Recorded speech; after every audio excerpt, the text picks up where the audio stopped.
sebelah saya ada saya Revalia Mutiara Putri, saya Sabrina Aprilia, saya Nisrina Alia Putri, dan saya Nur Salam Adi Putra.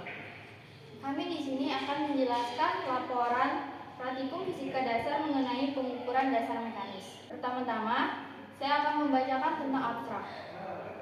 Praktikum ini bertujuan untuk pengenalan alat dan bahan yang digunakan untuk kegiatan praktikum pengenalan alat dan bahan serta cara pengukuran dasar mekanis. Adapun alat pengukurannya yaitu seperti mikrometer skrup, jangka sorong, neraca pegas, neraca Ohaus, termometer, dan stopwatch. Salah satu cara menghitung pengukuran dengan jangka sorong adalah dengan cara melihat skala utama dan skala nonius. Selanjutnya, untuk mikrometer skrup dilihat dari skala utama dan skala nonius. Benda yang diukur adalah balok, silinder, dan bola besi. Kegiatan praktikum ini bertujuan untuk mengetahui bagaimana cara menggunakan alat ukur dasar mekanis. Selanjutnya, alat dan bahan tentang pengenalan praktikum yang telah kami lakukan akan dibacakan dimulai dari Revalia. Pertama yaitu jangka sorong. Bagian-bagian dari jangka sorong yaitu pertama, tangkai ukur ke dalam. Fungsinya mengukur kedalaman lubang suatu benda. Kedua, skala nonius, menambah tingkat akurasi ekstra. Ketiga, rahang tetap atas, mengukur diameter benda. Keempat, rahang sorong bawah, mengukur diameter luar. Dan kelima, baut pengunci. Kerja jangka sorong. 1. Siapkan alat dan bahan. 2. Cek dan pastikan bahwa pada saat kedua rahang tertutup, skala menunjukkan angka 0. Ketiga, kendurkan baut pengunci dan tarik rahang geser ke kanan. 4. Letakkan benda yang akan diukur di antara kedua rahang. 5. Tarik rahang geser ke kiri sampai mengapit benda yang akan diukur. 6. Baca dan hitung pengukuran yang diperoleh. Alat selanjutnya akan dibacakan oleh Sabrina.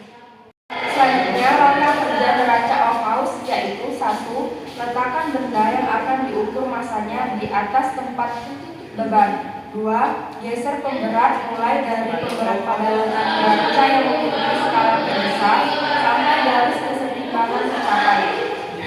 3. Jika garis kesetimbangan belum tercapai, geser pemberat pada lengan yang menunjukkan skala lebih kecil sampai yang terkecil hingga garis kesetimbangan tercapai. Yang keempat, jika garis kesetimbangan sudah tercapai, mulai membaca hasil pengukuran. Selanjutnya yang akan dijelaskan oleh Nisrina. Selanjutnya, saya akan membacakan tentang mikrometer skrup. Yang pertama, anvil, berfungsi menahan terhadap benda kerja yang akan diukur. Yang kedua, pindel, berfungsi untuk menjepit benda. Yang ketiga, frame, berfungsi untuk rangka meletakkan komponen mikrometer. Yang keempat, lock, berfungsi untuk mengunci timbel agar tidak berputar. Yang kelima, skala utama, berfungsi untuk menunjukkan nilai pengukuran. Yang keenam, skala nonius, berfungsi menunjukkan nilai desimal. Yang ketujuh, timbel, berfungsi untuk meletakkan skala nonius. Yang kedelapan, Richard, berfungsi untuk penggerak timbel.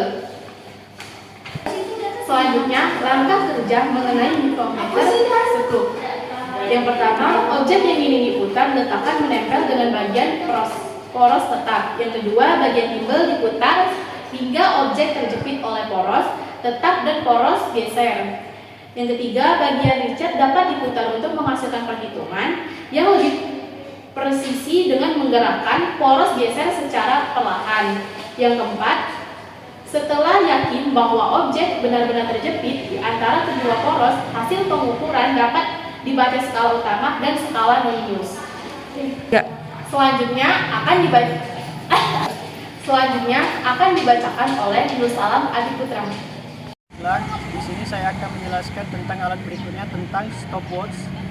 Nama start atau stop berfungsi untuk mulai atau berhenti.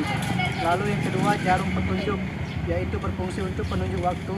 Dan yang ketiga adalah tombol kalibrasi, berfungsi untuk membuat posisi 0. Dan yang keempat adalah skala pengukuran, berfungsi untuk ruas penunjuk dan pengukuran waktu. Langkah kerja stopwatch yang pertama yaitu memastikan kondisi stopwatch dalam keadaan 0 atau sudah terkalibrasi. Yang kedua yaitu menekan tombol start atau memulai pengukuran waktu. Dan yang ketiga menekan tombol stop atau berhenti untuk mengakhiri pengukuran waktu. Dan yang keempat adalah membaca hasil pengukuran waktu. Yang kelima adalah untuk mengulangi pengukuran waktu. Yang harus dilakukan adalah menekan tombol start atau stop 1 kali dan jarum akan kembali ke 0. Kemudian tekan tombol start lagi untuk memulai pengukuran waktu dan tekan stop untuk mengakhiri. Sekian dari saya. Selanjutnya alat berikutnya akan dibacakan oleh Zahira Salwa Nabila. Baiklah, saya akan menjelaskan tentang fungsi dari neraca pegas. 1. Handle, menggantung sehingga seimbang. 2. Petunjuk skala, berfungsi untuk menggunakan besaran deformasi pada pegas. 3. Skala, menunjukkan hasil pengukuran. 4. Pengait, berfungsi sebagai menggantung neraca pegas pada permukaan. 5. Pegas, berfungsi sebagai benda yang akan diterapkan. Langkah kerja dari neraca pegas. 1. Siapkan benda yang akan diukur. 2. Kaitkan benda tersebut di pengait neraca pegas. 3. Kemudian lihat nilai yang dihasilkan dalam skala. Itulah penjelasan yang telah kami sampaikan. Terima kasih untuk waktunya. Sekian dari kami. Assalamualaikum warahmatullahi wabarakatuh. Thanks for watching. Please subscribe.